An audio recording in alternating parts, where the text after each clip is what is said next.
Selamat siang, Ibu dosen dan teman-teman sekalian. Berdirinya kami di sini untuk mempresentasikan hasil diskusi kami dari Tata Rias Adat Melayu. Sebelum mempresentasikan hasil diskusi kami, alangkah baiknya kami memperkenalkan diri terlebih dahulu. Perkenalkan, nama saya Laudia Palau dan teman saya Angelika Putri dari sebagai pemateri. Saya Tessa Wanita Menjelas sebagai pemateri. Saya Nenita Berbaru sebagai pemateri. Saya Tesya Bukaban sebagai pemateri. Untuk materi yang pertama, yaitu sejarah Tata Rias Pengantin Adat Melayu, akan dijelaskan oleh pemateri pertama, yaitu Angelika Putri Sirait. Baik, di sini saya akan menjelaskan materi saya tentang sejarah Tata Rias Pengantin Adat Melayu. Tata Rias Pengantin Adat Melayu memiliki akar yang dalam tradisi dan budaya masyarakat Melayu. Sejak zaman dahulu, Tata Rias ini tidak hanya berfungsi untuk mempercantik pengantin, tetapi juga mengandung makna simbiolis yang mendalam. Riasan pengantin dalam adat Melayu seringkali mencerminkan arti sosial, keagungan, dan nilai-nilai budaya yang dijunjung oleh tinggi masyarakat. Tradisi tata rias ini biasanya melibatkan penggunaan bahan-bahan alami dan teknik yang diwariskan dari generasi ke generasi. Misalnya penggunaan bunga, daun, dan rempah-rempah dalam riasan wajah dan rambut. Proses rias pengantin. Dalam prosesi pernikahan adat Melayu, tata rias pengantin biasanya dilakukan dengan penuh ritual dan doa. Riasan ini tidak hanya bertujuan untuk membuat pengantin terlihat cantik, tetapi juga memberikan berkah dan perlindungan, pemekatan dan modernisasi. Seiring dengan perkembangan zaman, tata rias pengantin adat Melayu juga mengalami perubahan. Banyak penata rias modern yang menggabungkan elemen tradisional dengan gaya kontemporer sehingga menciptakan tampilan yang fresh namun tetap menghormati akar budaya. Yang kedua, perkembangan tata rias pengantin adat Melayu. Tata rias pengantin zaman dahulu dan sekarang. Pada zaman dahulu, tata rias pengantin Melayu sangat dipengaruhi oleh tradisi dan nilai-nilai budaya. Hiasannya biasanya sederhana dengan fokus dengan keagungan dan kesopanan. Pengantin seringkali menggunakan hiasan tradisional seperti kerongsang, bunga, dan aksesoris yang terbuat dari bahan alami. Warna-warna yang digunakan cenderung lembut dan natural, mencerminkan keindahan alami pengantin, sehingga dengan perkembangan zaman, tata rias pengantin adat Melayu juga mengalami perubahan. Banyak penata rias modern yang menggabungkan elemen tradisional dengan gaya kontemporer sehingga menciptakan tampilan yang fresh namun tetap menghormati akar budaya. Hal ini menunjukkan bahwa tata rias pengantin adat Melayu tetap relevan dan dapat beradaptasi dengan tren saat ini. Sekian materi dari saya kembalikan kepada moderator. Terima kasih. Sekian dari pemateri pertama. Materi selanjutnya akan dijelaskan oleh Nenita Berbaru. Baik, di sini saya akan menjelaskan tentang materi saya tentang perbedaan makeup pengantin zaman dahulu dan zaman sekarang. Perbedaannya itu yang pertama ada di teknik dan gaya. Zaman dahulu, makeup pengantin tradisional cenderung lebih tebal dan serba formal, mengikuti norma budaya yang berlaku di masing-masing daerah dan fokus pada kulit yang cerah dan flawless dengan menggunakan bedak tebal, alis yang tegas, dan lipstik yang merah. Di zaman sekarang, makeup pengantin modern cenderung lebih natural meskipun tetap glamor. Teknik seperti contour, strobing, highlight, dan penggunaan produk berbasis krim lainnya lebih flawless dan lebih terlihat seperti natural. Yang kedua itu tentang penggunaan produk makeup. Zaman dahulu produk makeup itu masih terbatas dan sebagian besar itu masih berbasis bubuk dan krim padat. Alat seperti kuas makeup belum berkembang pesat seperti zaman sekarang, sehingga pengaplikasian seringkali menggunakan tangan atau spons dan menghasilkan hasil yang kurang maksimal. Dan di zaman sekarang itu banyak produk yang sudah lebih modern dan lebih canggih seperti foundation yang berbasis formula atau air, krim, dan stick, concealer yang lebih ringan, serta berbagai pilihan lipstick dan maskara. Alat makeup seperti kuas dan spons juga semakin maju dan untuk hasilnya itu lebih halus dan lebih flawless. Dan yang bagian ketiga itu ada warna dan tekstur. Zaman dahulu, makeup pengantin sangat mempengaruhi oleh budaya dan adat setempat. Misalnya, di Indonesia, tata rias pengantin adat Melayu atau Jawa memiliki aturan khusus mengenai penataan wajah, rambut, dan busana. Zaman sekarang, meskipun pengantin masih mempertahankan elemen tradisional, banyak yang memilih untuk menghubungkan gaya internasional dan profesionalisis makeup dengan menyesuaikan dengan tren. Sekian materi dari Emeninta. Untuk materi yang selanjutnya, saya akan jelaskan sendiri. Materi selanjutnya akan dijelaskan oleh saya sendiri, yaitu aksesoris dan perlengkapan pengantin pria adat Melayu. Ada beberapa. Yang pertama, ada tanjak. Tanjak adalah salah satu aksesoris yang khas bagi pengantin pria adat Melayu. Tanjak adalah ikat kepala yang terbuat dari kain songket dan kain sejenisnya. Tanjak dililitkan pada kepala dengan cara khusus. Tanjak ini juga memiliki makna kebangsawanan dan keagungan bagi pengantin pria. Yang kedua adalah keris. Keris adalah sejenis senjata pendek kebangsaan Melayu yang digunakan melebihi 600 tahun yang lalu. Keris digunakan untuk mempertahankan diri, semisalnya sewaktu bersilat, dan sebagai alat kebesaran para raja. Yang ketiga ada baju kurung atau baju Melayu. Meskipun baju ini lebih merupakan busana pengantin, namun seringkali baju Melayu di pengantin pria dihias dengan aksen tertentu seperti bordir emas atau perak yang memperindah penampilan pengantin pria adat Melayu. Yang ketiga ada samping. Samping adalah kain panjang yang dililitkan di pinggang pengantin pria, biasanya terbuat dari kain songket atau tenun yang dihias dengan motif-motif khas adat Melayu. Samping ini menambah kesan elegan dan tradisional pada penampilan pengantin pria adat Melayu. Yang selanjutnya ada pitis. Pitis atau duit siling sering dijadikan aksesoris tambahan yang disematkan pada samping atau digunakan sebagai hiasan pada pakaian. Pitis juga merupakan simbol kemakmuran dan kesejahteraan bagi pengantin. Yang berikutnya ada pending. Pending dikenakan di bagian pinggang, tepatnya di atas atau di bawah samping. Kain panjang yang dililitkan di pinggang pengantin pria. Pending memiliki fungsi estetika sekaligus fungsi simbiolis. Secara estetika, pending mempercantik dan melengkapi penampilan pengantin pria dengan memberi kesan elegan dan mewah. Secara simbolis, pending dapat melambangkan status sosial, kehormatan, dan kemakmuran. Yang berikutnya ada dokoh. Dokoh adalah aksesoris yang dikenakan oleh pengantin pria dalam busana adat Melayu, khususnya pada bagian dada atau leher. Dokoh sering sekali terbuat dari bahan logam seperti emas dan juga perak, dan dihiasi oleh batu permata dan ukiran yang indah. Yang berikutnya ada rantai. Rantai pada baju pengantin pria adat Melayu merupakan salah satu aksesoris yang sangat penting yang memiliki nilai estetika. Biasanya bahan rantai ini terbuat dari logam, emas, dan juga perak, atau juga bisa terbuat dari kuningan dengan desain yang dihiasi ukiran tradisional. Berikutnya ada sandal capal. Sandal capal adalah alas kaki tradisional yang terbuat dari bahan kulit atau bahan kain yang dihias dengan bordiran emas, perak, dan juga motif tradisional Melayu. Biasanya memiliki desain sederhana namun elegan, selaras dengan keindahan busana pengantin. Yang berikutnya ada gelang dalam tradisi Melayu. Gelang yang dikenakan oleh pengantin pria seringkali memiliki fungsi simbiolis dan estetis. Gelang dapat melambangkan keberanian, kekuatan, dan menjalani peran sebagai kepala keluarga. Yang terakhir ada sirih lelat. Pada pengantin pria adalah bagian dari tradisi adat yang memiliki makna mendalam. Sirih kelar memiliki rangkaian daun sirih yang dihias khusus dan disematkan pada pakaian atau aksesoris pengantin pria seperti pada tanjak di bagian dada. Untuk materi yang selanjutnya akan dijelaskan oleh Kesia Barukaban. Baik, untuk materi selanjutnya saya akan menjelaskan tentang aksesoris dan perlengkapan pengantin wanita adat Melayu.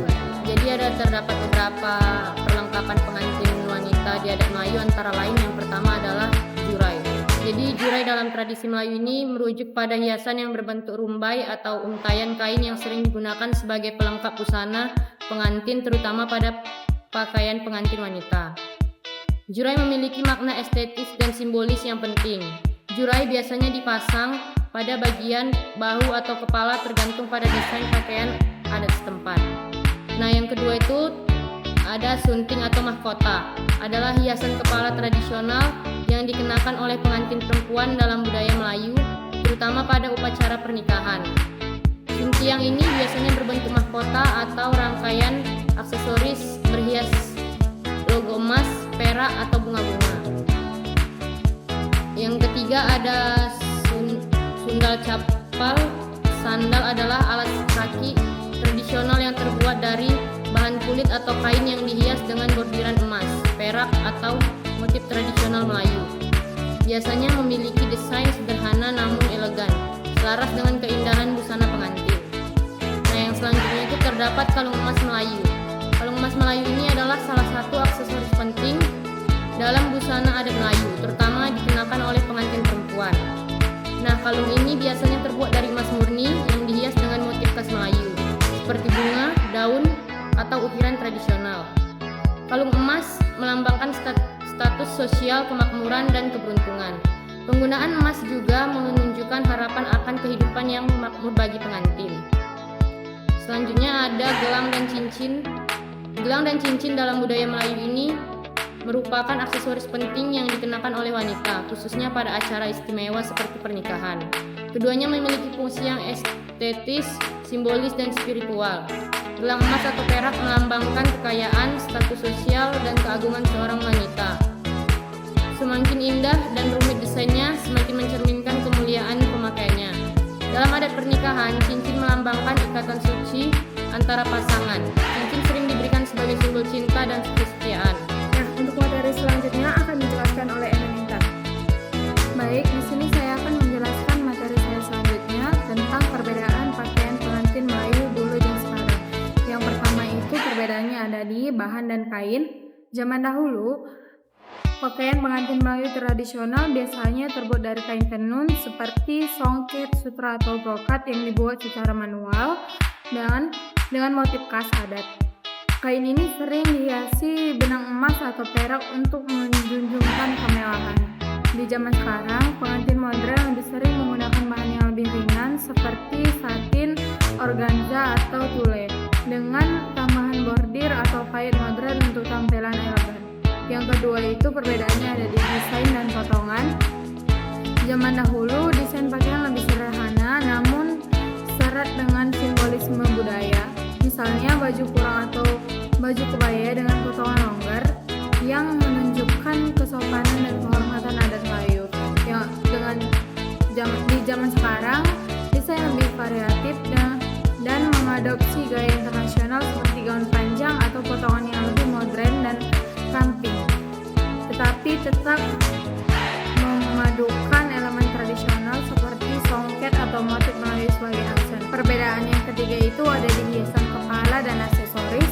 Pada zaman dahulu, pengantin wanita memakai sanggul lintang.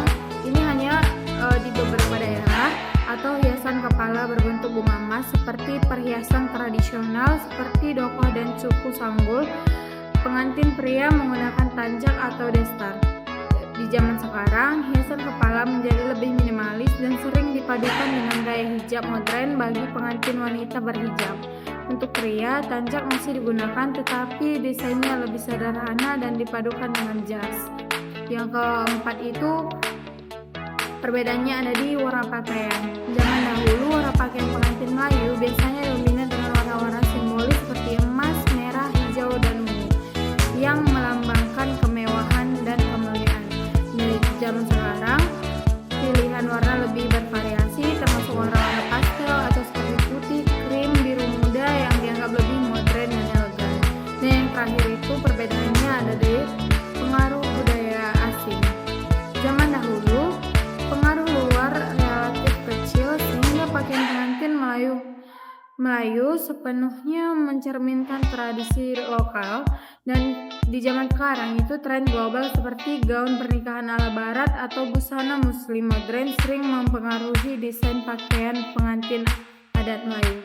Sekian materi dari saya, terima kasih. Baik, untuk materi terakhir akan dijelaskan oleh Tesalonika. Baik, terima kasih kepada moderator. Di sini saya akan menjelaskan materi rumah adat. Sejarah perkembangan rumah bubung panjang. Rumah bubung panjang adalah salah satu rumah adat tradisional khas suku Banjar di Kalimantan Selatan.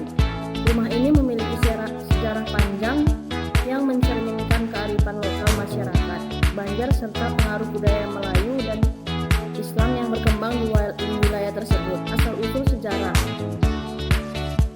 Janam Kerajaan Banjar.